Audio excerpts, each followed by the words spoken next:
Hello, and welcome to our We Are Power webinar series. This is our July edition. Who knows? It's summer. And this month we are talking about something that we're really keen on over here at Power HQ, which is skills for future workplace. What does it look like? How do I get it? How do I help myself? All those kind of things. We want to be having those conversations today. I've got a brilliant panel, as ever. Always love having these conversations. And we want to hear from you. Where are you today? What's the weather like? Please drop a note in the chat and join in the conversation. Even if you're watching on catch up, it's also fine. We'll go back in and comment on it. And we put a poll out the other week, which was, what is the best way to improve employability in an industry that you are passionate about? Because let's face it, we all want to work in a place that we love. We want to be in a place where the culture is great, the people are great, because we spend a lot of time in work, whether we're remote working, hybrid working, or office working. It's so massively important. And so the key results from the poll came out that gaining work experience in courses was 38% of the best way to improve that employability. Networking, gathering, connecting. We love networking and convening, and showcasing your achievements. Only 14%. So 38% work experience, 46 networking, 14 showcasing achievements, and then other 3%. And we got a quote. I love one of the quotes, which was, "Bang on doors, believe in the worth you can offer a business, and just when you think you'll not get anywhere, go again." Thank you, Linda Thwaite, for your lovely quote there. But I think that's interesting. Only 14% is about showcasing your achievements, which is what we're about here at Power HQ, which is all about high-fiving those achievements, celebrating those successes, and really recognize those brilliant role models. And so today we want to actually provide some of those insights and guidance for our community who are seeking advice on how to identify and develop those essential skills that employers are looking for, like now and in the future, the jobs of the future that we don't even know exist yet. So we want to be able to kind of give you those top tips and hacks. We're always looking as well for the little quotes that will go on a tote bag. That's kind of become one of the things, because I think the thing for the future, merch, that's what's going to happen. But yeah, looking forward to sort of chatting with our panel in a second. If you've got any comments to make, please do pop them in the chat as well, because we love to hear from you. So without further ado, I'm going to introduce, well, I'm not going to introduce, I'm going to let them introduce, because they've got, their bios are so flipping expensive, probably are as well, extensive. I want them to introduce themselves. Alicia, can I start with you first? We've got Alicia, Ivana and Peace today joining me on the webinar. Hi, Simone. Hi. I've just been nodding ferociously and laughing as you were introing us. So thank you for that. There was so much good stuff there. So yeah, of course, I'm Alicia, but that feels super formal, so call me Leash. I'm Alicia Kirkham. I'm the recruitment manager over at Softcat, and just generally incredibly passionate about empowerment and enablement of people, but even more obviously being in a people and talent role, that's kind of a given, but more specifically the enablement and empowerment of women and how we can build confidence and realize potential and all that great stuff, which aligns so amazingly with your organization. So yeah, that's a bit about me. Oh, thank you, Leash. We'll go informal now. Okay? Let's go, Leash. Yeah. Ivana, welcome. Thanks so much for joining us. Hey, Simone. Hey, Leash. So I'm Ivana Schmidt, just Ivana. I don't think there's anything I can shorten that to. But really happy to be here. So I work at Bank of America. I'm a managing director in operations there. And amongst many of my responsibilities, I am responsible for our Chester office as well. I feel very passionately, like Leash, around empowering women, but also around diversity and actually just really helping that next generation come through and, playing it forward from everything we've learned. And we've been on site at the wonderful Chester HQ over there at Bank of America. It's absolutely amazing. It's got such a buzz and such a real sense of just camaraderie and happiness over there. Yeah. So thank you for inviting us onto your campus, and we'll be back. You know that. I know. We can't wait. Peace. Welcome. One of our new future listers as well. Thank you so much for joining us. Hi, so glad to be here. Thanks for having me, Simone. Well, yeah, I'm Peace. And people often say, is it like peace, like world peace? And I'm like, yeah, it's like world peace, not a piece of cake. So that's me. I work at Sajula. I'm the head of strategy there. I'm like everyone here. I'm also really passionate about empowering young women, mentoring young women, specifically, to be honest, and just giving them that confidence that they don't ordinarily have from a young age. I love that. World peace, not piece of cake. There's the take back moment right there, right? Ivana, what are some of those skills that you think are important for entering the world of work? There you go. Easy starter for 10, right? Well, I think often when people think about starting work, they get themselves all worked up about knowledge about a particular industry or a particular job.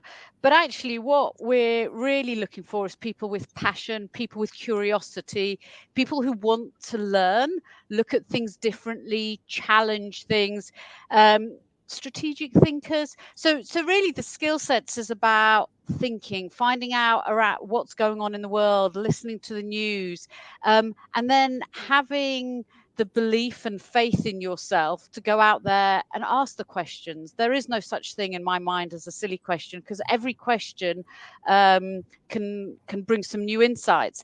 And actually, one of the strengths I think we have in our sort of banking operations teams here in Chester, because Chester's not known for being a location with banking, is actually that we hire a lot of people without necessarily direct banking experience, but who have the skill sets, so the curiosity of mind, the strategic thinking. They like working in a team with other people and buzz off that kind of thing. And I think actually we have a competitive advantage because we hire a lot of people like that. So those are the main things I would say is strategic thinking, curiosity, and we call it team playing, but it's really just working with others, believing in others and having an open mind to working with different types of people with different opinions.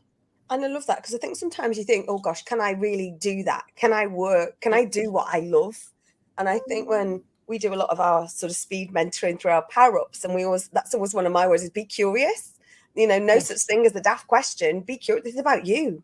Have that interest to be able to go and ask those questions. And I think there's so many people out there that want to give back that knowledge and expertise. And that's, for me, it's really important. So peace, how important do you think that sort of continuous sort of development? Because it's not a case of, oh, I've learned, it's a piece of cake, as you would say. I've learned, I'm done. You can't be done, can you? You've got to have that continuous approach.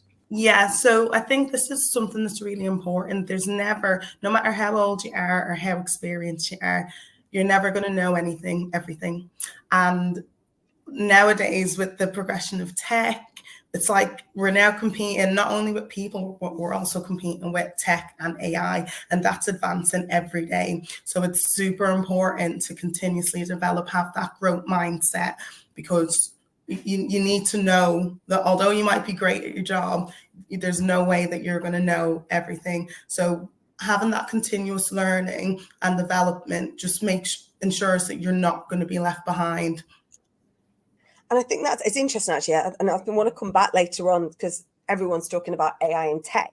So it'd be really good to kind of get your pre-warning here to get your thoughts about how that plays a positive. How does that play a tech for good role, if you like? So we'll come back, put a pause on that one, unless I forget. But anyway, Leash, what resources do you think that are currently out there? Because I think there's always that challenge around careers guidance, because our schools are so busy.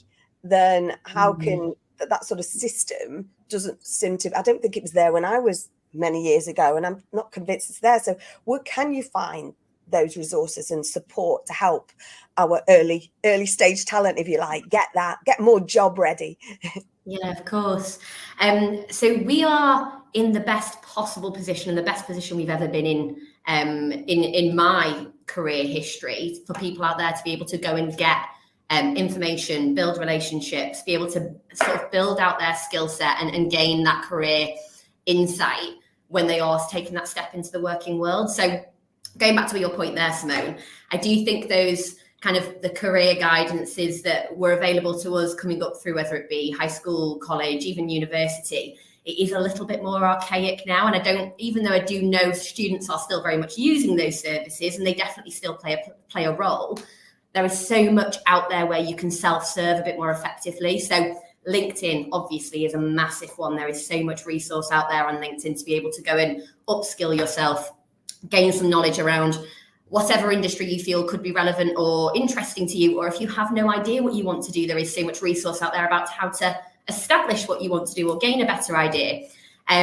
Really funnily, going back to your point there on technology and tech for the good, AI, there is so much capability and functionality within that space where you can be lean. It's, as we all know, the possibilities are endless. So you can be asking questions to ChatGPT around what's the best way to find out a little bit more about this industry or to go about building my skill set in this area.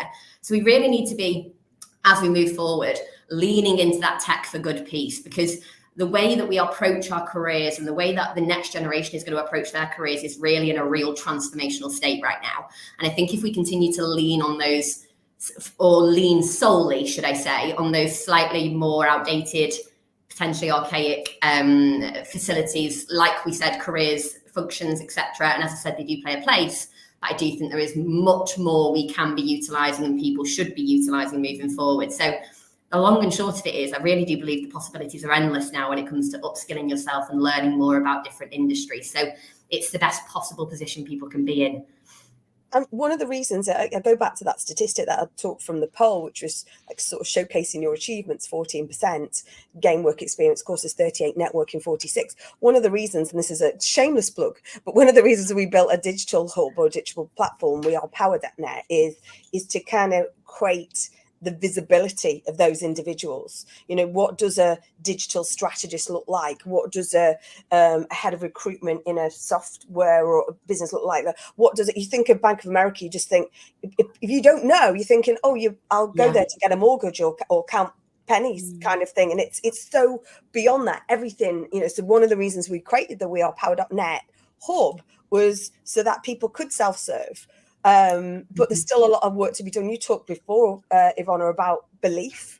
And I think sometimes we can focus on confidence, but I think there is a belief piece and what we wanted to do. So every one of you here on this call, you've got profiles on the platform, please check it out. But it's there to be that self-service, to be there so that we can create this visible hall of role models and that you can access, you can see what that sort of bite-sized story that person's had. And I know you've got LinkedIn, but we tried to do this just to sort of support the community.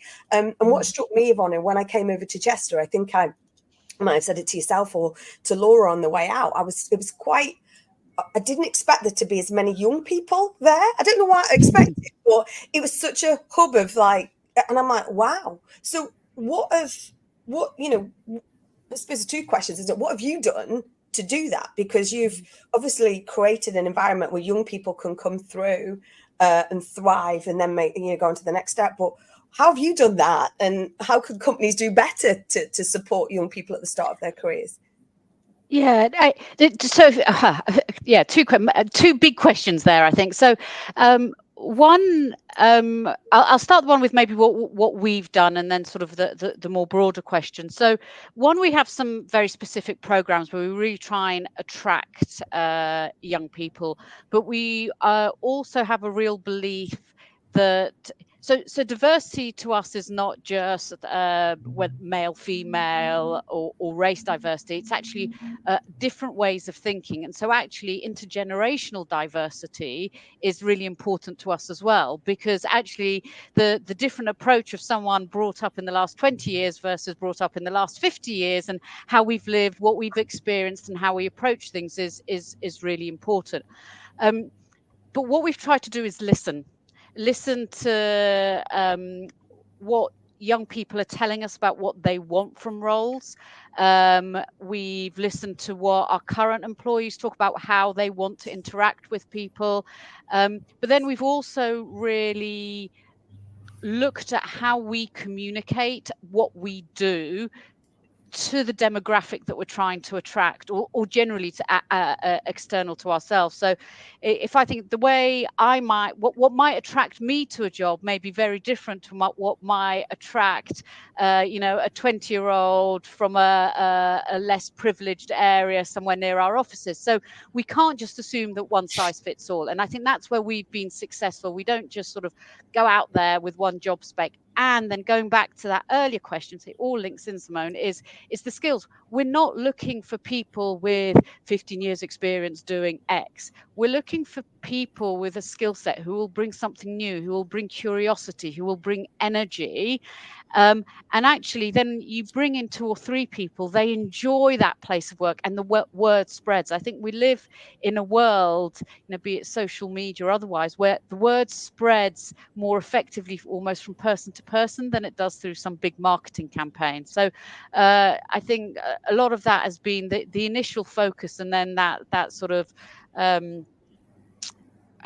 domino effect, snowball effect, whatever you want to call it, that as we've built up that demographic and people have really enjoyed working here, they spread that word. But then sort of what more could organizations do? I think there needs to be a lot of focus on training and development, so that people do feel comfortable coming into an organization not knowing the ins and outs of what is done, and they get trained for it. But I think also professional skills, because what's required of you in school or with your friends and how you behave is very different of what might be then required of you once you're in a work environment. And then depending on what work environment you're in, again, that will differ. So I think it's really important that we bring people in without an expectation of certain knowledge or experience, but that we provide that training so that people can get comfortable very quickly in our new environment. And with that go, buddies, mentors.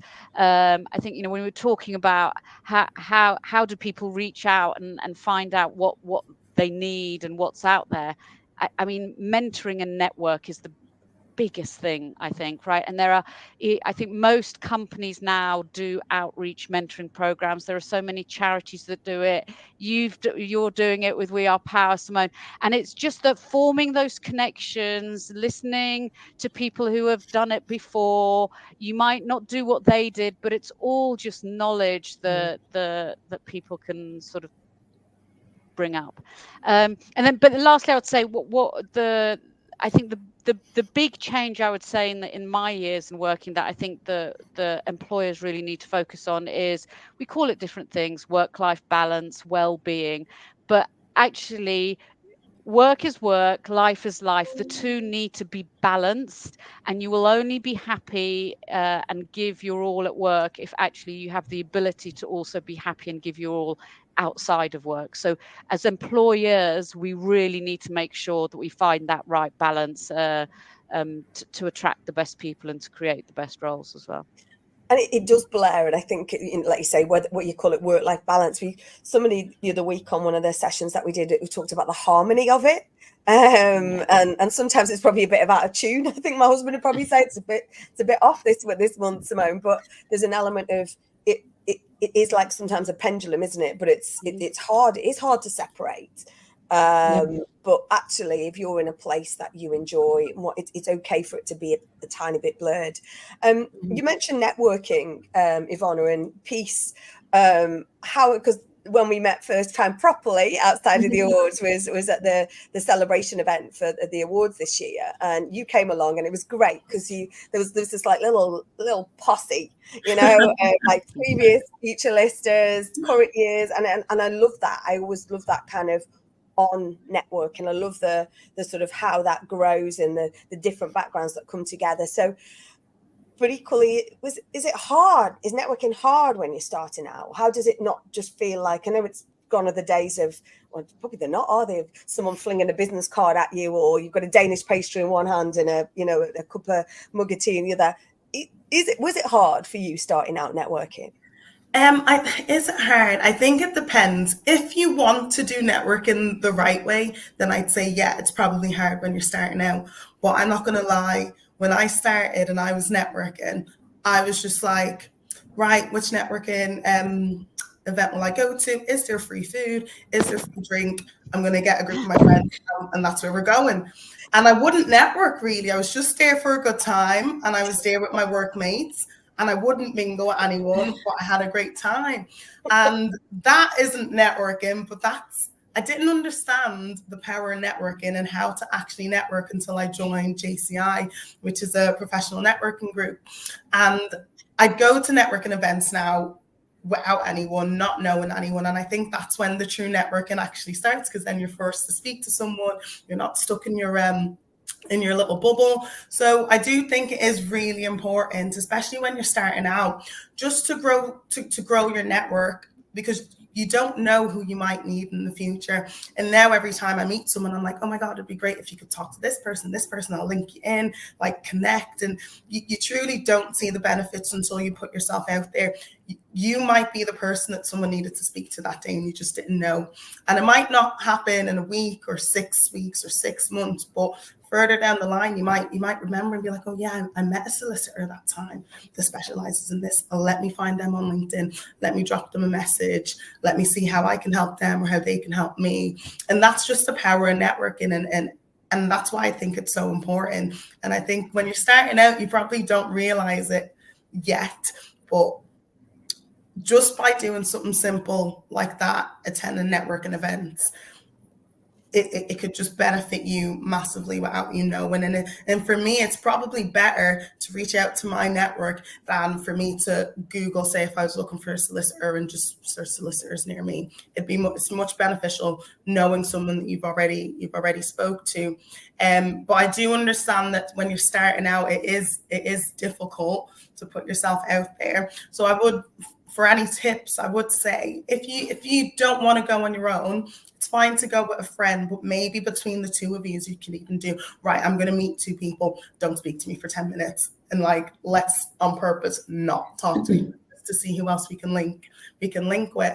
And if you are going on your own, again, there will be someone that's in that room that's come on their own and then sort of looking around. So I just look out for that person and approach them and just start a conversation that way. And it doesn't have to be a formal conversation. I'm quite an informal person, so I'll just be like, oh, if I'm not having a good time, I'd be like, right, I didn't even want to come here today, and I'm not having a good time, and I'll just be honest and say it. And that then just breaks down walls and barriers, and you just end up having a normal conversation. It doesn't have to be formal. If it is formal, that's fine, but you can then find your way to speak about work. So that's my tips, and that's what I'd share about networking. And that's kind of that's almost, you be vulnerable in your networking, right? Go, you know what? Bit awkward this, isn't it? But that's really because that other person was thinking, oh my God, yes, me too. Yeah, and then all exactly. And the other thing that you talked about was the kindness, I think, of network. And I have a good memory, so I'm always kind of months down the line or weeks down the line thinking, oh my God, like exactly, they need to do that and talk to that person. And I think, is that intentional? I think it's kindness and intention. It's not just a case of linking you in and you've got another LinkedIn message or you've got another message in your inbox going, oh God, what's this connection about, kind of thing, you know, because you can only have so many coffees in the day, right? Exactly.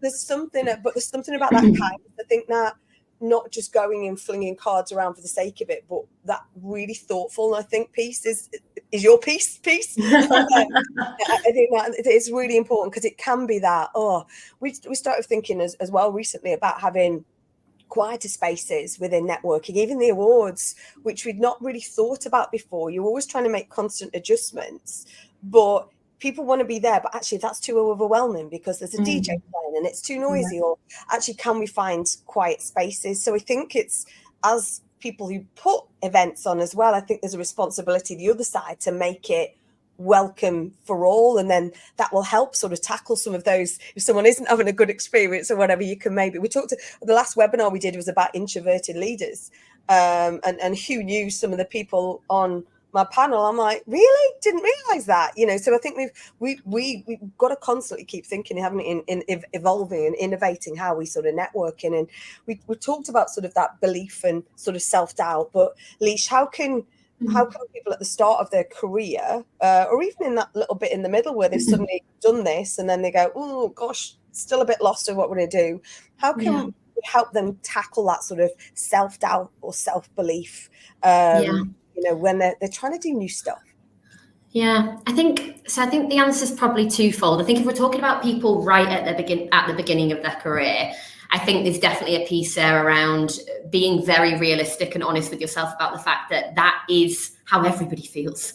Everybody feels like that. I think I felt like that until I was 30, and I still have moments of feeling like that. I don't know, when I was however old, going into my career, probably 21, 22 when I got my first, or when I got the role at Softcare, I had no idea what I wanted to do. And that definitely bred a lack of self-confidence because you feel a bit directionless. So I think at the beginning of your career, just remembering that that is very much the case for everybody. Nobody has all the answers. We're all just winging it, no matter how old you are, no matter whether you're a parent or not a parent, or a big job or not a big job, we're all winging it. So I think that's a piece, kind of giving yourself that little reality check and reminding yourself that you shouldn't have too higher expectations for yourself, because we're all in the same boat.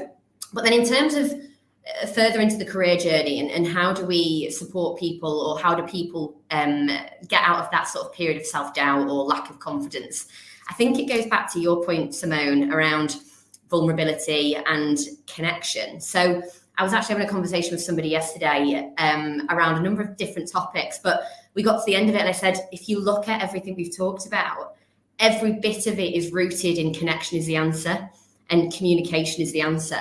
And just talking really openly about what you're feeling and what's going on in your head, where's this self-doubt coming from, and trying to unpack that for yourself with the support of people around you. Again, back to Ivana's points around network and mentoring. I definitely think from a practical perspective, no matter where you are, early in your career or further in, that kind of thing can definitely support you in building your confidence and getting to a place where you can more effectively establish and articulate your own value, which is what we're all aiming to do, right? Everybody wants to be able to talk effectively and with impact around what they bring to the table. And I think that is really where we want to aim to get to, because that's the point at which your confidence starts to soar, when you know what you bring. So the support of mentors and a peer group or a network can really help you build that out and establish that, definitely earlier on in your career. So I think there's a couple of pieces there, but at the root of it, as I said, I think it's really just, as with anything in life, I really do believe the answer is open communication and ability to be vulnerable and talk about what you're feeling and how that's impacting you. And then just allow people around you to support you with their experience, because in my opinion, there is nothing, and this goes back to a lot of the work that your organisation does, Simone, there is nothing more impactful to someone's development than the story of someone who's gone before them. And I think that is really what we all want to be learning from, and that can really have a serious impact on someone's career moving forward. So yeah, a couple of pieces there. And I think those personal stories are key. I think we talked about vulnerability in networking, vulnerability in yourself. Actually, people can sometimes look at someone and think, oh, they are totally all over it, when actually, I'm not sure, maybe I'm winging it more than I thought I was innovating. Maybe but I think those personal stories are the thing that when they come out and people go, oh, right, so you weren't all over it, and you didn't just go like that in one sort of linear movement. It doesn't work like that. What are your personal sort of examples, Ivana, about how sort of that learning, maybe not winging it or on the fly, how has that sort of helped your career?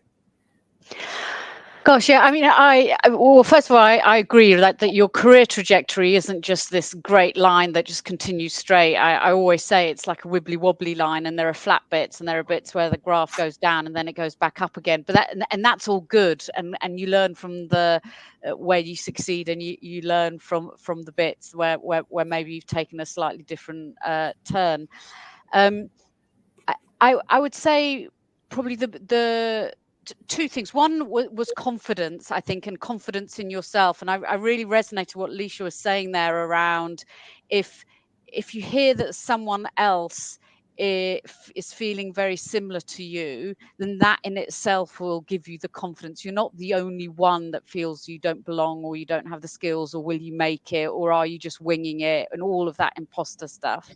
But actually, I think one of the key things that really helped me. So I am one of those introverts, and I think I said to you, Simone, once, when I was a young girl, there's photos of me hiding under my mum's skirt. I mean, I just painfully shy.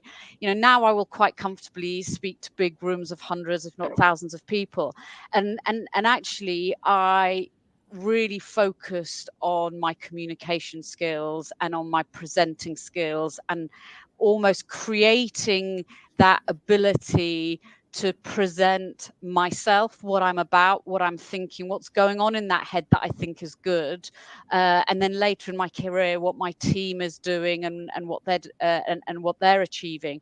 Really taught myself to present that outwardly in a way that was exciting and listened to, and made me look confident and like I knew what I was talking about. But also, I spent a lot of time really studying communication, not just around how you communicate, but how people receive the communication from you. Because I think we all make this assumption that everyone wants to hear news or information in the same way that we do. But every human is different, and therefore we want to hear information differently. Some people want a story that has color on it and makes it very imaginative. Other people just want to hear the numbers and the facts, and being able to understand who your audience, who you're communicating to, and therefore how to tailor what you want to say to win that audience over. And that, the definition of audience can be someone who is interviewing you in a job, or it can be speaking to a 1,000-strong conference, right? It's still the same skill set. But I really think that focus on communication is actually really what sort of triggered that switch or helped me in my career, because the hard work, the curiosity of mind, that was all there, that was all inside, but it was about projecting myself and what I could achieve to other people that actually helps your career as opposed to helps you do your job. And people think that sort of confidence and belief comes with the job title. And I think so when people realize that you've got to invest in it and work on it, and you've got to put the hard yards in, right? Absolutely. And look, I've been working for probably about 30 years now. But there are still times where I get butterflies in my stomach. There are still times when I think, oh, how am I going to do this? How are people expecting me to sell this idea or present this or pull this together? So we all have those self-doubts, but actually just communicate yourself as confident. I don't want to say it's a shell, because then that you start talking about mental well-being, and that's not the right thing, but it's more like a uniform. So in the old pre-COVID days, I used to wear a suit to work, and I used to wear glasses, and that was my uniform. That was almost that gave me the confidence to then project myself as this businesswoman, and then take all that off, and I was still the shy 5-year-old behind it, still that person, but there was a blend. And it's interesting you say that, kind of coming through COVID and lockdown, where we were sort of maybe dressed up here and then not now, shorts below. It's sort of, it almost enabled you to, with all of us, believe that we could be more of ourselves, couldn't we? Because it didn't have to come in with that, if you like, that uniform on. What are the sort of challenges that you faced on your career sort of adventure so far, Peace? And more importantly, how did you kick him to the side? I think with me, I started my career quite young. So for the level that I was at, I think people would sort of look at me and be like, oh, like, I'm not qualified enough to be where I am, or I might not know everything. Or I remember sometimes I'm in a meeting and a client might ask me, oh, how old am I? And I'm like, you don't need to know that. So I think that was probably the initial challenge I faced in my career. And how I overcame it is I just changed my mindset, sort of. In my head, I was like, okay, if that's what you're going to think, I'm going to make myself undeniable so that you won't even have to ask that question. So I just became qualified accountant, made sure I passed all my exams first time, studied a lot, made sure I knew what I was doing. And as well as that, the other side of that is I was also honest with what I didn't know, open to honest feedback, open to critique, because that's how I'm going to further develop. So it was more of like a internal, personal thing of me trying to be the best that I can be, being open and honest with myself, and doing everything that's within my realms, to know everything that I need to know to succeed in my career.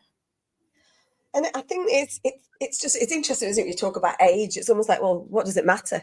Yeah. what does it matter? You know, like, oh, it's that whole don't underestimate me kind of Yeah. thing. It was just really sort of frustrating. We talked about AI and tech earlier on, and we've got to be adaptable in this changing world of work, haven't we? And how can we use that sort of tech for good and using that, be that adaptable self, Leash, in kind of this role of skills and roles of the future? How, I suppose I've asked you 7 questions all in one there, but that's so we're talking about communication and clarity here.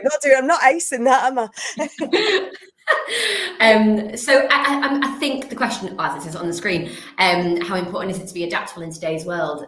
It's a very obvious answer, but very important, I'd say. Definitely with the transformational phase that we're in at the moment, as you just referenced there yourself, Simone, that the period of tech transformation with everything in the AI space. And again, I work in tech, but I am genuinely the biggest technophobe you will ever come across. So whether I should say that or whether I shouldn't, I do not know. But vulnerability and all that, tech and media, we are not best friends. But I think it's really important, and I absolutely need to take my own advice to be adaptable today, especially when it comes to looking at how you're going to advance your career. Because as we talked about earlier in one of my earlier answers, the ways in which, or the most effective ways in which to advance your career now have changed. It's a very different world. And the way that we not just can advance our careers, but the way in which we build networks, the way in which we communicate with people, it is all very different now to how it wasn't when I first started out. So if we're not consistently looking to adapt and evolve, you very quickly get left behind and won't be gaining what you could be gaining if you are continuing to roll with the punches. So yeah, I definitely, the short answer is very important to be adaptable. If we take a little bit of a different tack on that, because I've come at it from a tech perspective, but obviously from a communication point of view, the adaptability is really important as well. It goes back to one of Yvonne's earlier points around being able to understand what people want from you and how to give them the same message, but in the way they're going to receive it best. And I think that's a really important piece. Again, I was nodding ferociously as Yvonne was talking around that, because I think it's such an important piece that young people coming or starting off in their career, I don't know how well we educate them on that. I don't know how much emphasis we put on that in the early stages of career development around, yes, absolutely be yourself. Yes, absolutely understand what you bring, and don't change that just to make other people happy, obviously. But that ability to adapt and quite quickly identify what the person in front of you wants from you, the way they're going to receive your message most effectively, that is a skill that's so impactful and can really just elevate your career if you nail that. So that ability to adapt to people as well is really, really important, and something I think we should be putting more attention and focus on with people earlier on in their career. Thanks, Lucian.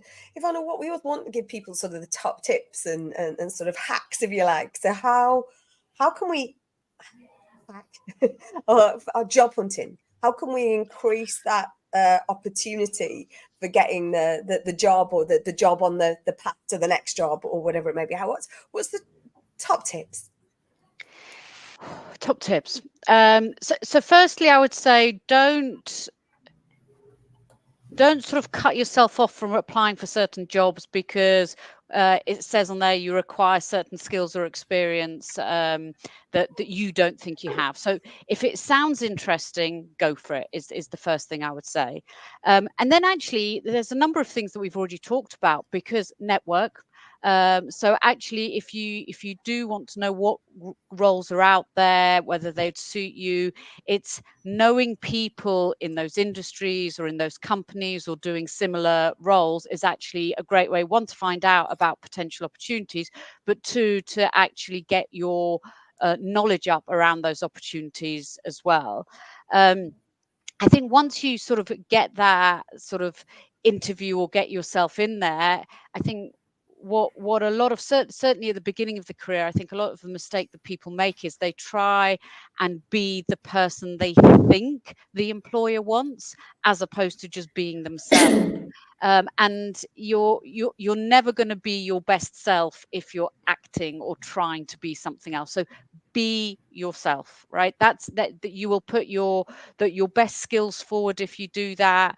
But actually, most companies actually want to get to know you as a person and what you bring to the table as well. I think also, and certainly in a lot of the young people I've seen and the CVs and things coming through, it's all about, the education. I've got this qualification, I've got that qualification. Actually, what I want to see is, what else have you done?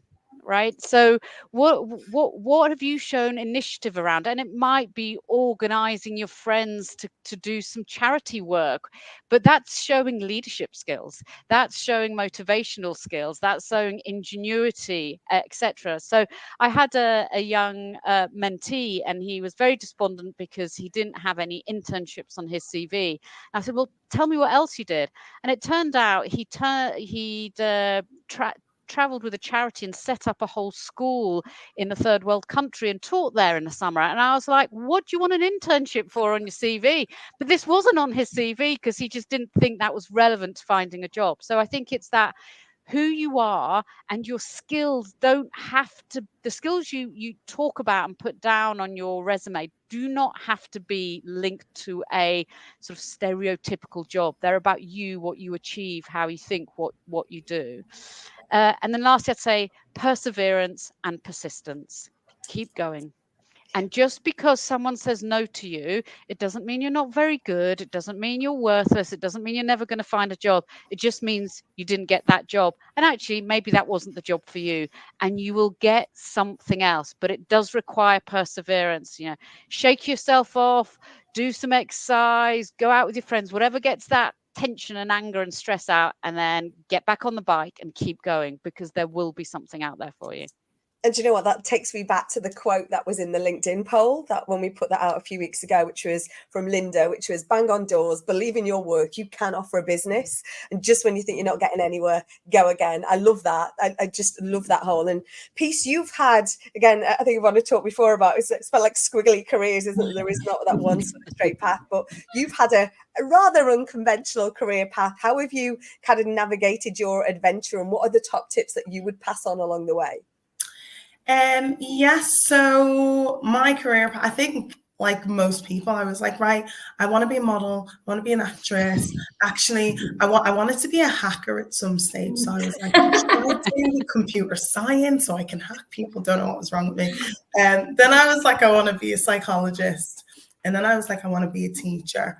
But anyway, so I studied accounting and finance at uni.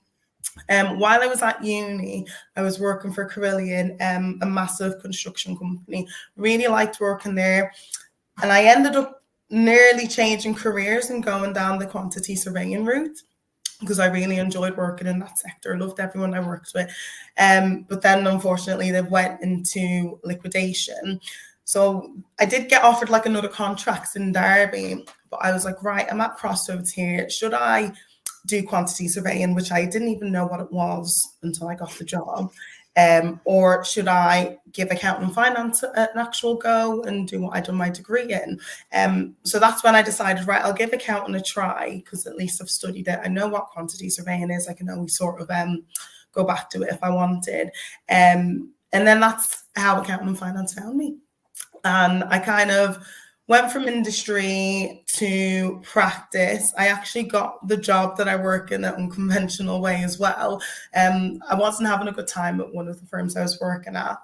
So I was really specific about the place that I wanted to work, because I wanted to work somewhere that I enjoyed, and where I was working, I just didn't feel like I fitted in. So I was like, right, I ended up typing on Google, best places to work for in Manchester, and places like Misguided came up, obviously fashion retail brands and stuff like that. And there was this article on Manchester Evening News, and I was looking at them. It was like Google, all these other companies, and then I heard of a company called Sejula, which I never heard of at the time, and I was like, oh, that's an accounting firm. I was like, oh, this place looks class, I'm an accountant, let me try get a job here. But they didn't have any jobs advertised on the website. So what I done was I got a massive cookie and put my details on it in icing. And I was like, oh, hi, my name's Peace. I really want to work here. And I think I put my email address or something on there. And I was like, kept checking the tracking every day. I was like, has it been delivered? Has it been delivered? And it was delivered. I was like, no one's called me. What is going on? Like, someone's eating the cookie and not called Like how true is that? So I ended up messaging Paul, who's like the owner of the firm, and he goes, I sent a cookie to your office with my details, and no one's got back to me. So that's how the conversation with him started, and he brought me in, and we had a chat, and yeah, ended up working at Sedula, which is where I am now. So that's my be memorable. Yeah. That's my sort of career path at the moment. But in terms of tips, I would just say even now I'm still sort of riding the wave. What I would say is get it into your head that what you want to do at the start might not be what you'll finish at. You might think you'll enjoy this idea of a career that you have in your head, and when you actually live it, it's not what you thought. And there's nothing wrong with that. I'd say just to ride the wave, do what makes you happy. And if that means you need to change careers, it's never too late to change careers. The most important thing is that you're doing something that you enjoy. And I wouldn't look at your career, like you said earlier, as a straight path. I'd welcome any adversities that come through or any niggles in the street. I just welcome it and embrace it and just follow the road, no matter how many bumps it may have. So many tote bag moments in here, and we are kind of just about ahead of over time. But one sort of phrase or word from yourself, Alicia and Ivana, as to your sort of top tip takeaway. Obviously, it's go ice a cookie, right? Be memorable. Yeah, I think absolutely. So that goes back to the quote from the comments, right? Around bang the door down. That is exactly what Peace did. She banged that door down, and I love it. Whatever you can do to set yourself apart, I'm here for it.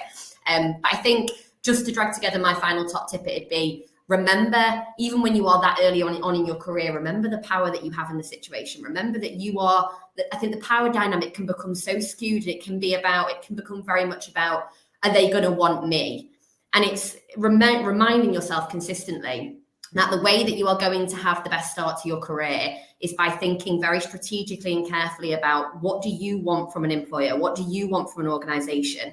And go and search those things out. Exactly what Peace just said there about Googling best places to work in Manchester. So it's about making sure you remember that the power isn't all on the side of the employer. You have a lot of control, and you should absolutely acknowledge how much power you have and be very intentional with the decisions you make at that point in your career, I would say.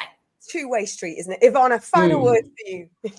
And I'm going to steal a little bit from what P said, but I think it's that do not go into your career with a fixed line or view of what you have to be or what you're going to do. Go in with it saying, I want to achieve, I want to enjoy what I do, and I want to be good at what I do, and be open to different opportunities. I mean, my career was nowhere near as inventive or exciting as what Peace said, but I did do a degree in architecture because my career counselor told me I would be good at designing buildings. Really not good at designing buildings. Turns out I'm good working in banking, but I would never have entertained a career in banking if someone had said it to me when I was 18, 19, 20. So mind open, see what the world puts in front of you and embrace it. Oh, thank you so much. We've let it overrun a bit because there's just too many tips not to keep the conversation going. Thank you for all your comments today. Please keep the conversation going on LinkedIn, on YouTube, wherever you are either watching or you're watching back on. Massive thank you. It's about the passion and curiosity. We kind of came full circle on coming back to that. The authenticity and intention and vulnerability in your networking, in your own self, just, and be sort of, be memorable. I love that. Thank you to Leash. Thank you to Peach. Thank you to Ivana. You have been a magnificent panel. Please stay connected on all of our socials that you can see scrolling across the screen as we speak. And we will see you again for the next session. Thank you all for joining us. We are Power.